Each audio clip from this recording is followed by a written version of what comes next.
Baik, assalamualaikum warahmatullahi wabarakatuh. Waalaikumsalam warahmatullahi wabarakatuh. Saya dari kelompok 4. Di sini saya akan menjelaskan salah satu teori. Kemudian untuk teori-teori berikutnya akan dijelaskan oleh rekan-rekan saya, mulai dari teori keempat sampai teori kelima. Di sini saya akan membahas satu teori, yaitu teori dari teori belajar ala behaviorisme. Sebelumnya nih, ada yang tahu nggak tentang teori dari behaviorisme itu seperti apa? Saudara Revan? Behavior itu adalah pendekatan psikologi pendidikan yang berfokus pada perubahan tingkah laku nyata yang dapat diamati, diukur, dan juga dinilai sebagai hasil interaksi antara respon dan juga rangsangan. Oke, jadi poin utamanya di sini itu kita bisa katakan di sini adalah S dan juga R, itu stimulus tadi dan respon yang Revan katakan tadi. Nah, di sini di teori ini itu mengatakan memandang bahwa belajar itu merupakan perubahan tingkah laku yang sepenuhnya terjadi di lingkungan sekitar. Nah, inti dari teori ini itu mengatakan juga bahwa ini merupakan analisis hasil dari perubahan perilaku, kemudian dapat dijelaskan melalui pembicaraan, kemudian digambarkan juga, dijelaskan melalui pokoknya ada lain sebagainya, kemudian juga bisa diramalkan juga.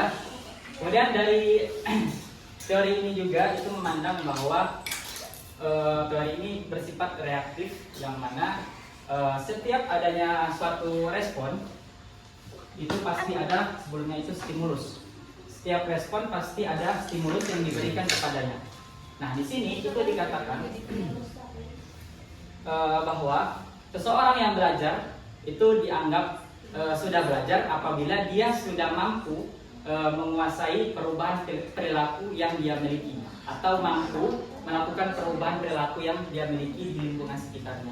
Kemudian kita bisa mengambil contoh nih, seperti seorang mahasiswa dianggap bisa mengerjakan soal-soal fisika dasar 1 apabila jika ia mampu menunjukkan kemampuan mengerjakan soal-soal fisika dasar 1-nya itu di depan dosen atau di papan tulis tanpa ada bantuan apapun. Itu contohnya ya, di kelas kita lah misalnya. Kemudian di sini saya akan juga membahas tentang mekanisme dari stimulus dan juga respon. Jadi stimulus ini merupakan suatu arahan ya, dari menurut mekanismenya sendiri itu dari teori behaviorisme itu mengatakan bahwa belajar itu merupakan interaksi antara stimulus dan juga respons. Stimulus di sini merupakan arahan, instruksi atau berupa perintah yang dilontarkan oleh seorang tenaga pengajar. Kemudian respon di sini adalah ditujukan kepada seorang siswa yang memberikan jawaban terhadap pertanyaan dari seorang tenaga pengajar.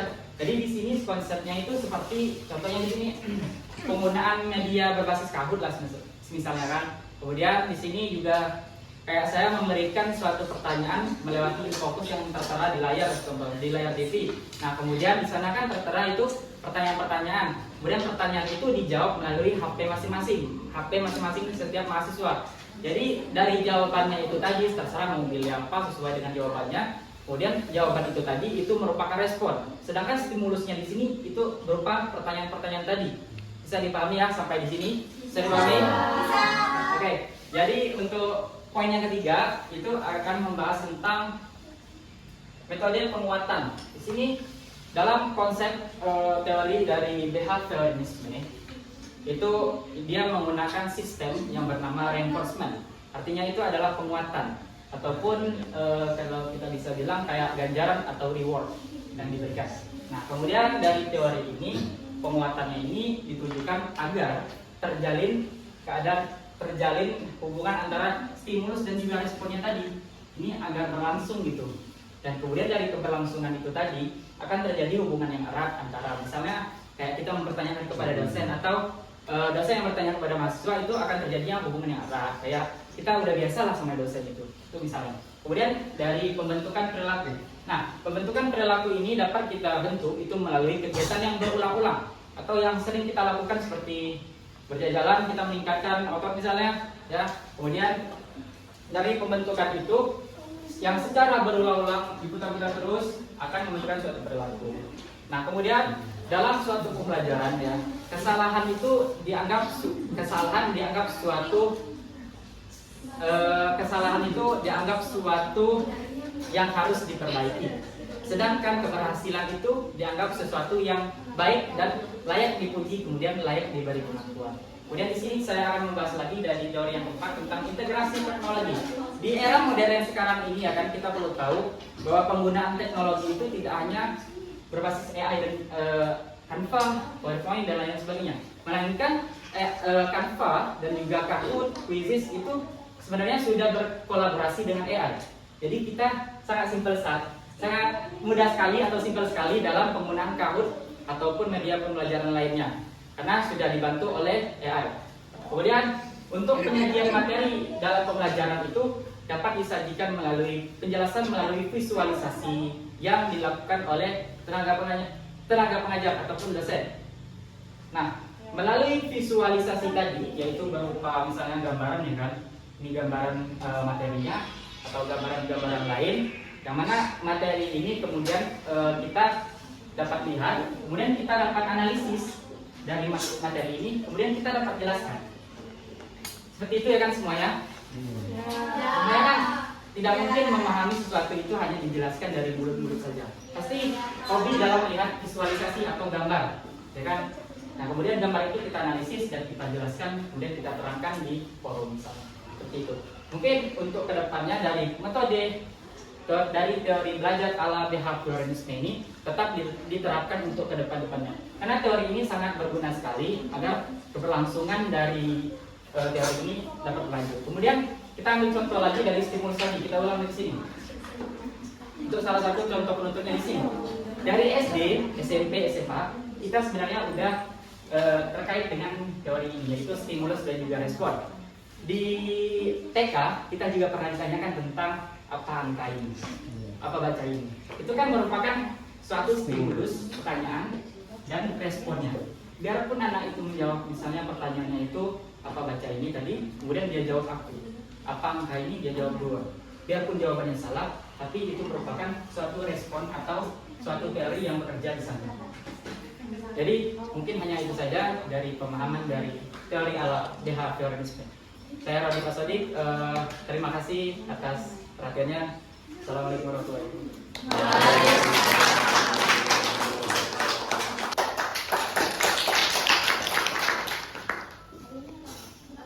Assalamualaikum warahmatullahi wabarakatuh.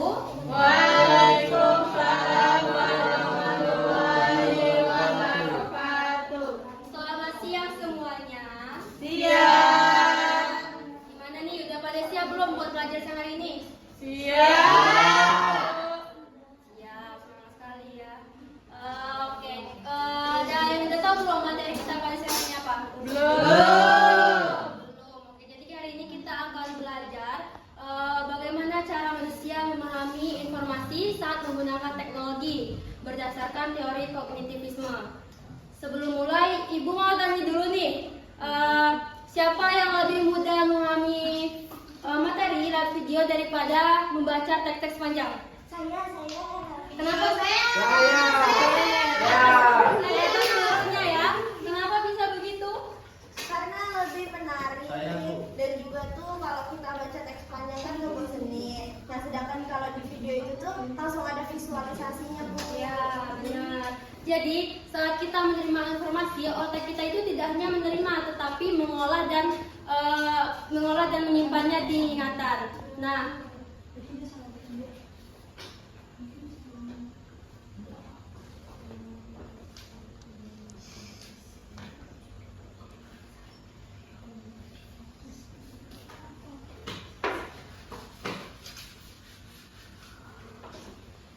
teori kognitivisme ini menjelaskan bahwa belajar adalah proses mental. Jadi saat kita belajar itu otak kita itu menerima, tidak hanya menerima tapi mengolah dan memahami.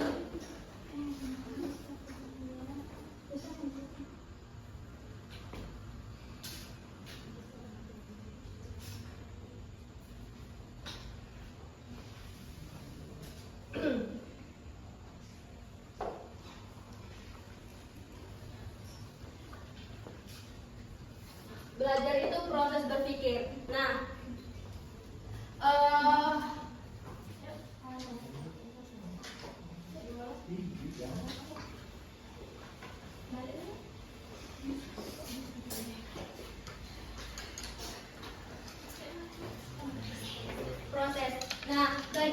paling penting dalam proses berpikirnya. Nah, sekarang coba kita kaitkan dalam pembelajaran digital. Menurut teman-teman, media pembelajaran digital apa saja yang sering digunakan dalam belajar? Canva, Canva. Ada lagi? Quizzes.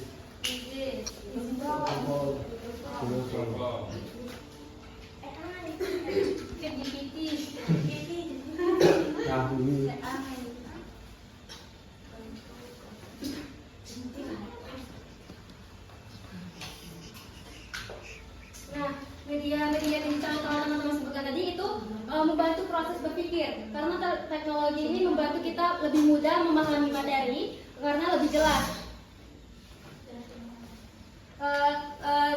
Dengan informasi visual dan interaktif itu lebih membuat kita memahami apa yang telah diberikan.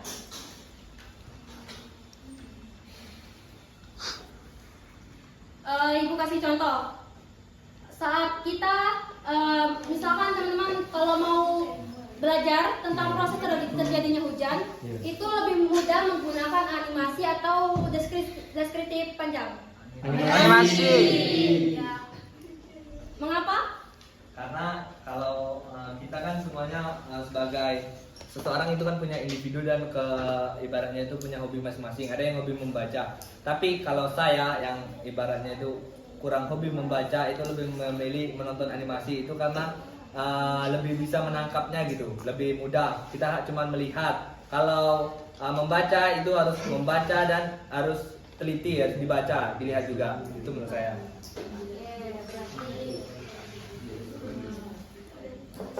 Ya, benar. Jadi karena otak manusia itu lebih bisa mudah memahami secara visual. Benar atau betul? Benar. Betul ya. Nah, terus juga di teori kognitivisme ini tidak hanya tentang belajar dan berpikir, tetapi peran guru dan siswa itu juga berbeda. Ada yang tahu kenapa? Oke. Jadi guru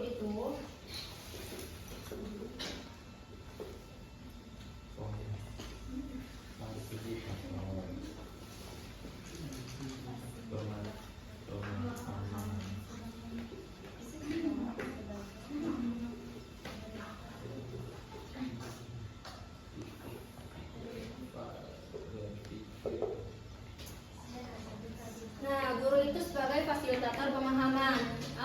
Karena tugas guru itu tidak hanya memberikan informasi, tetapi menyampaikan informasi yang telah guru itu jelaskan tadi. Pasti teman-teman pernah nih punya guru yang ngajar itu tiba-tiba sekelas, "Assalamualaikum anak-anak, kerjakan tugas ini bukan halaman segini." Besok dipukul ya. Nah, kan ketemu dengan guru seperti itu. Nah, begitu pun juga sebaliknya dengan siswa. Siswa itu tidak hanya menerima informasi, tapi mereka harus mengolah lagi dan memahami informasi yang telah diberikan guru itu tadi. Jadi guru itu sebagai fasilitator pemahamannya siswa. Nah, dari semua materi ini bisa kita ambil kesimpulan bahwa teori kognitivisme itu adalah proses mental memahami informasi. Nah, dengan pembelajaran teknologi bisa menjadi alat bantu siswa untuk memahami materi dengan lebih jelas, dan juga teknologi dan pendidikan itu berjalan secara beriringan. Ini juga termasuk ke dalam teori kognitivisme, jadi bukan sekedar menerima tetapi pemahaman. Gimana? Paham? Oke, sepertinya pembelajaran kita cukup sampai di sini. Sampai jumpa lagi dengan pembelajaran kita esok. Tetap semangat untuk tugasnya yang lupa dikerjakan. Terima kasih, Bu. Oke, sekian dari Ibu. Wassalamualaikum warahmatullahi wabarakatuh. Waalaikumsalam warahmatullahi wabarakatuh.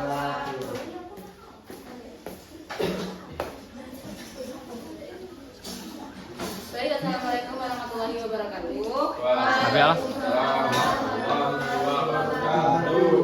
Perkenalkan, nama saya Emariska Medianti. Saya akan melanjutkan materi dari teman saya tadi mengenai metode belajar.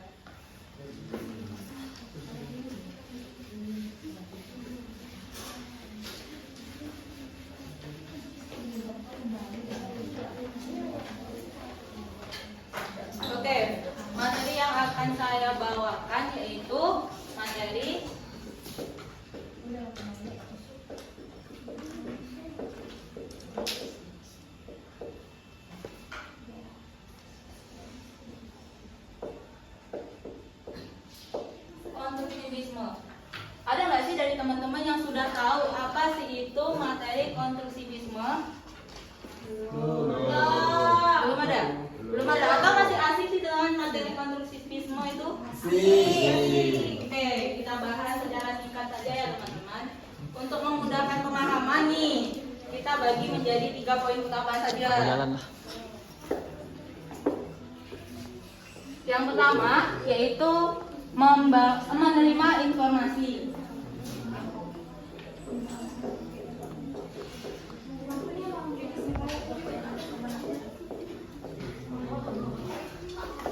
Yang kedua itu adalah membangun pemahaman.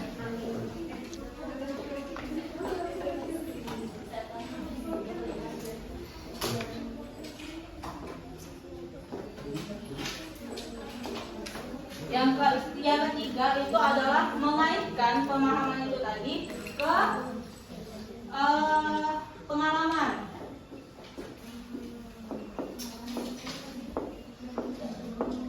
Oke, kita bahas satu-satu ya. Menerima informasi.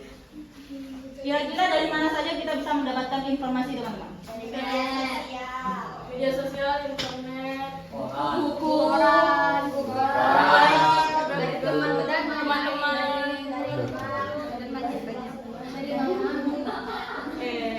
Benar, teman-teman, kita itu banyak banget sumber untuk mendapatkan informasi. Kemudian ketika kita mendapatkan informasi, kalau kita sendiri tidak membangun pemahaman diri kita sendiri, itu ibarat kata cuma angin lalu. Dia tidak akan menjadi sebuah informasi yang memang kita tuh tahu gitu tentang informasi tersebut.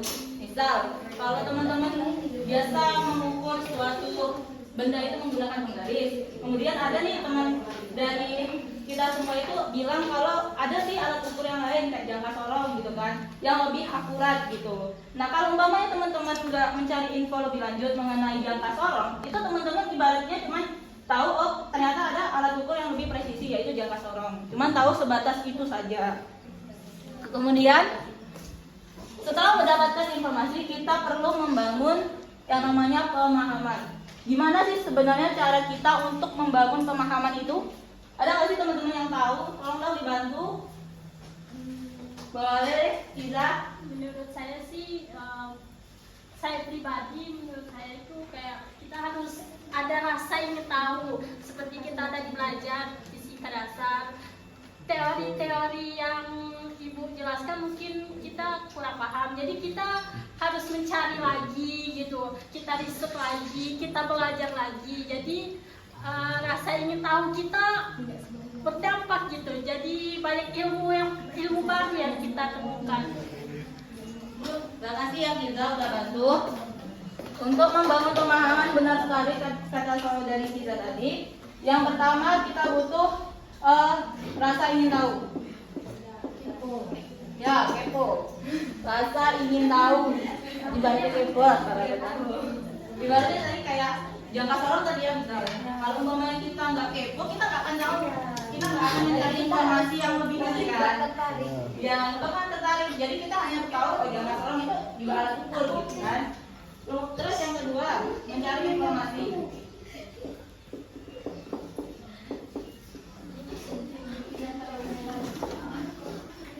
Setelah kita kepo nih dengan alat ukur tadi kan, pasti kita nyari nih di internet atau bahkan kita nyari di buku atau dari teman-teman kita yang sebelumnya udah tahu gitu kan. Kemudian ada pengalaman. Mungkin bagi teman-teman yang udah tahu mengenai jangka sorong, teman-teman akan flashback ke SMA. Oh iya, ternyata dulu aku pernah loh belajar jangka sorong di SMA. Tapi kan kalau di SMA itu tidak se detail di perkuliahan kalian. Kayak kalau umpamanya teman-teman mungkin dulu cuma ngukur-ngukur doang biasa ya, kayak cuma megang doang. Nah kalau di perguruan tinggi kita lebih ketidakpastian itu pasti ada ya kan.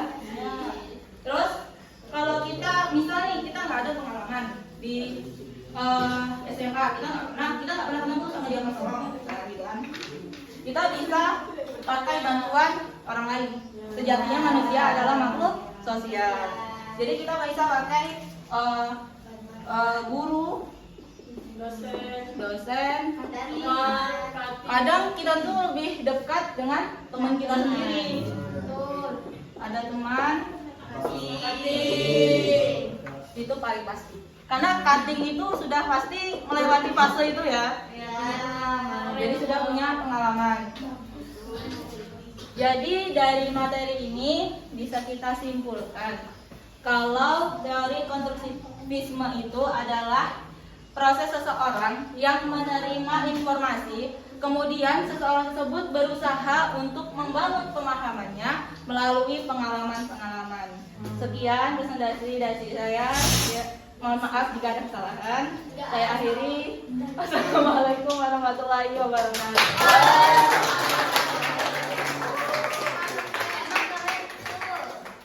Halo teman-teman semua, Assalamualaikum warahmatullahi wabarakatuh.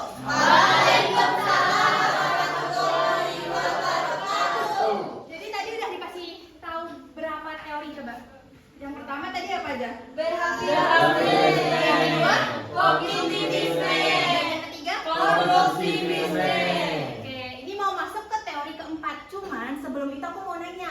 Di sini kalian, menurut kalian ya, saat kalian merasa lagi capek, lagi bad mood, lagi banyak masalah gitu, apakah itu ngaruh ke cara kalian belajar? Nah, itu salah satu bukti bahwa saat kita belajar itu bukan soal otak teman-teman, tapi juga soal perasaan. Dan itu yang akan dibahas di teori keempat, yaitu teori humanistik. Sorry, di mana tadi ininya? Oh, nggak ada ini ya? Ini Bu. Ya. Hapus deh bawah tuh. Hapus deh. Aku lupa lagi. Humanistik. Humanis. Yaudah sih, ya bukan. Itu bukan. Nistik. Nistik.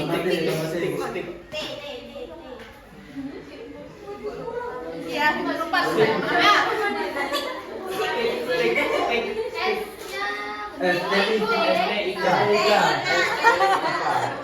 T-I-K. Makasih ya. Jadi, tapi sebelum masuk ke teori, izinkan aku perkenalkan diri dulu. Perkenalkan, nama aku Olivia Habibah Marta. Seperti kalian ya bisa banget seperti biasa, Olive. Jadi, di sini aku bakal bahas teori humanistik. Jadi, teori humanistik ini dikembangkan oleh Abraham Maslow dan Carl Rogers. Mereka percaya bahwa manusia itu unik dan memiliki potensi yang berbeda-beda. Dan Maslow sendiri bilang bahwa manusia itu memiliki kebutuhan. Yang pertama itu kebutuhan merasa dihargai, kebutuhan merasa aman, dan paling penting ya menurut aku, kebutuhan merasa berarti. Coba, kapan? Aku tanya. Kaget. Jadi saat kamu lagi di suatu kelas, terus kamu nggak dihargai sama guru kamu, sama teman-teman kamu masih malah semakin malas belajar atau malah semakin semangat? Semakin malas. Nah, itu salah satu bukti bahwa kebutuhan merasa dihargai itu penting banget. Nah, terus nih, kalau kalian ketemu guru yang sabar, baik, jarang marah ya, bukan nggak pernah marah, kalian enak apa nggak dengan guru? Ya, nah, itu salah satu pendekatan dari teori humanistik, di mana guru itu bukan sebagai penyampai materi gitu, tetapi juga guru menjadi seorang pendengar dan seorang pendukung saat kita belajar. Betul. Nah, terus juga nanti siswa bukan hanya soal belajar doang, ngapal rumus, ngapal fisika, MTK, tapi siswa juga bisa bertanya, menjawab, dan paling penting siswa bisa menjadi dirinya sendiri. Karena balik lagi ke awal, manusia memiliki potensi yang berbeda-beda. Jadi jangan nyamain potensi Aina sama potensi Tio. Oke? Nah, di sini aku ada praktek kecil-kecilan namanya kotak refleksi. Walaupun nggak pakai kotak, anggap aja kotak refleksi ya teman-teman. Ini silakan ditulis. Silakan diambil dulu. Silakan ya, dikasih lada. Nggak usah ibu, kita jangan terlalu formal teman-teman. Kapok arwah. Perlu peta nggak sih? Silakan tulis nominal duitnya mau.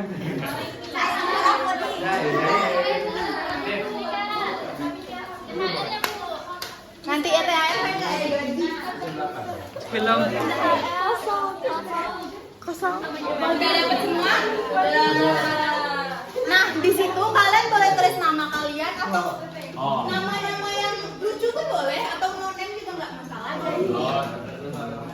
Di situ kalian boleh tulis yang pertama itu hal yang membuat kalian nyaman saat belajar dan hal yang membuat kalian tidak nyaman saat belajar. Aku tunggu mungkin 30 detik ya. Cepat aja. 1. Cari pena lah Bu. Aku ya. Itu lah beneran. Minta pena, pinjam dong. Masa pinjam cantik Pak? Pinjam bisa. Apa Bu yang pertama tadi Bu?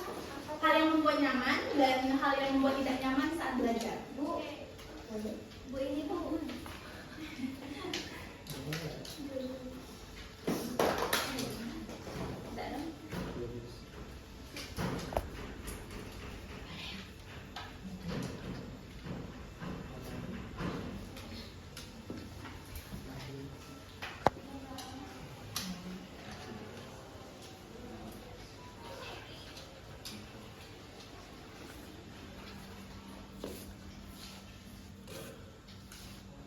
Sambil kalian nulis, kita lanjut lagi yang menyampaikan materi atau nunggu kalian dulu? Lanjut ya. Oke, jadi aku lanjut nanti setelah dapat jawaban dari kalian, kita bisa lihat teman-teman bahwa saat belajar situasi kelas itu sangat penting. Dan kita sebagai calon guru nih besok nih, kita anggap aja kita kan dari kependidikan nih, kita berarti menjadi calon pendidik dan calon guru. Nah, kita tuh perlu banget paham situasi itu. Dan boleh aku kasih saran dikit untuk kalian di masa depan? Boleh. Nah, mungkin aku kasih saran dikit saat kalian lagi menjelaskan materi ke anak-anak murid kalian di masa yang akan lampau. Kalian bisa minta mereka nge-review lah gitu. Hal yang mereka pahami dari materi yang kalian sampaikan atau hal yang mereka bingungkan dari materi yang kalian sampaikan, agar kalian bisa tahu tahapan-tahapan mereka saat belajar, bukan saat tahu hasilnya aja gitu. Karena kalau tahu hasil kan kita nggak tahu tahapan dia, apakah dia gimana gitu atau kayak mana. Jadi itulah teori humanistik. Kayaknya ini masuk pertanyaan akhir ya.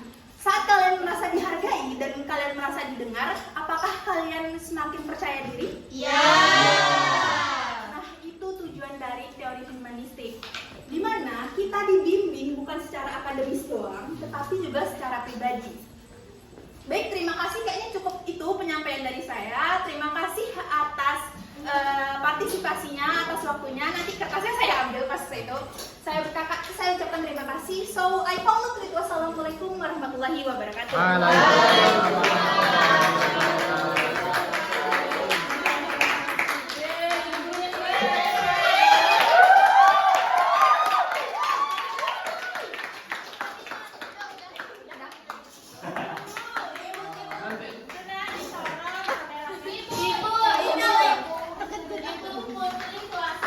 Nah, baik, di sini saya akan melanjutkan materi dari teman saya, yaitu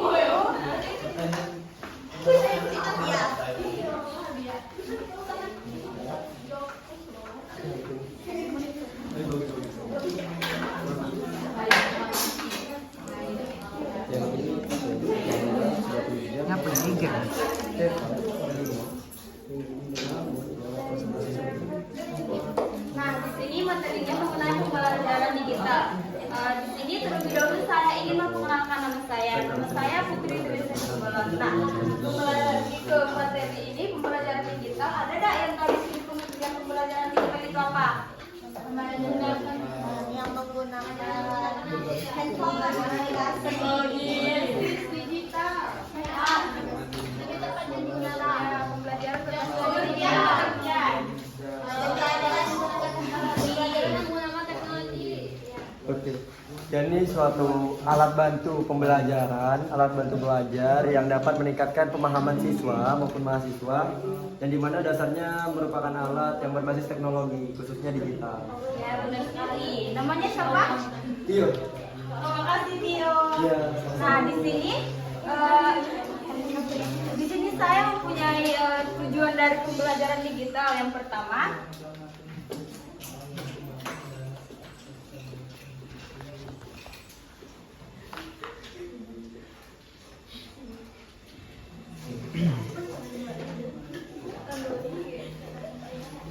yaitu mempermudah mengakses informasi. Boleh puisi nggak? Boleh. yang dimana kita dapat mengakses informasi di berbagai aplikasi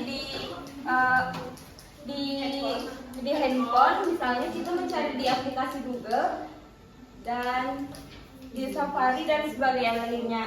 Yang kedua, kita dapat melakukan pembelajaran baik itu dari video atau berita lainnya dengan dari pembelajaran digital tersebut. Yang kedua, adapun pembelajaran digital ciri-cirinya yaitu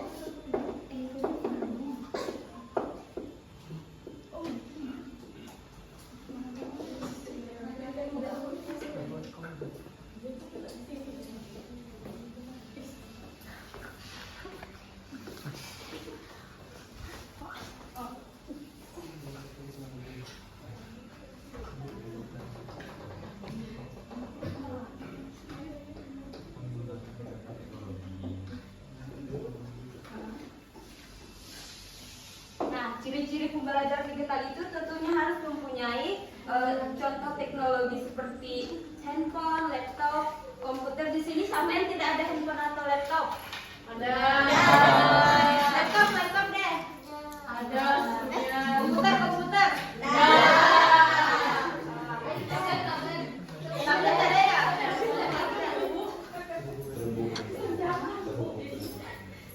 Nah, yang kedua harus terhubung dengan internet. Tidak ada internet. Ya, kalau tidak ada internet, jadi kalian tidak bisa mengakses. Benar apa tidak? Jadi kalau kalian tidak ada internet, boleh minta hotspot sama teman-teman. Kalau teman-temannya tidak mau, minta sama ibu.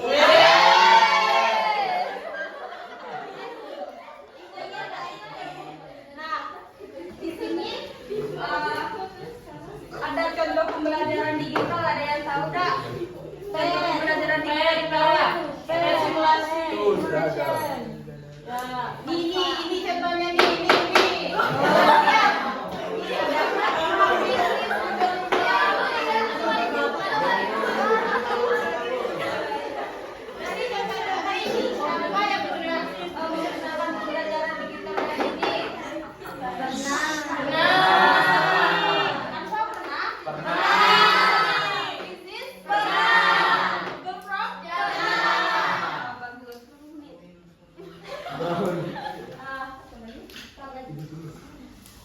Jenis-jenis pembelajaran digital ada yang tahu apa aja? Ada yang tahu? Zoom. Itu yang sudah data juga ya?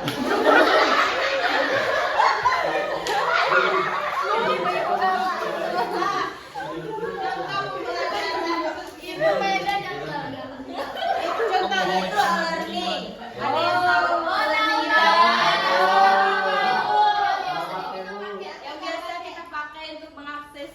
Mengirim tugas ke video.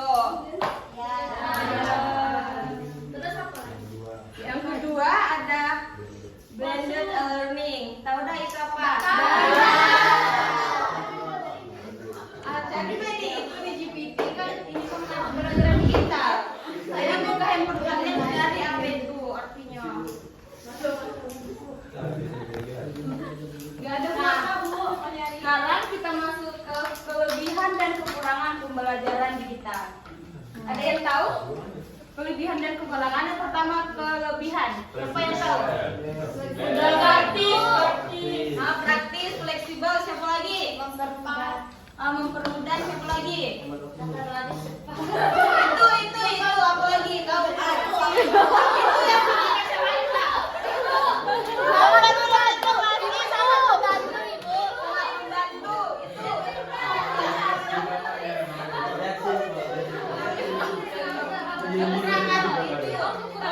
Pembelajaran digital. Praktis. Ada yang tahu tak? Apa lagi? Kelebihannya sekarang masuk ke kekurangan. Kekurangannya apa? Sampai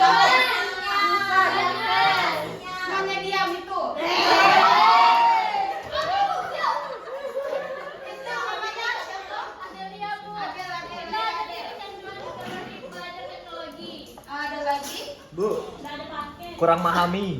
kurang memahami. Berarti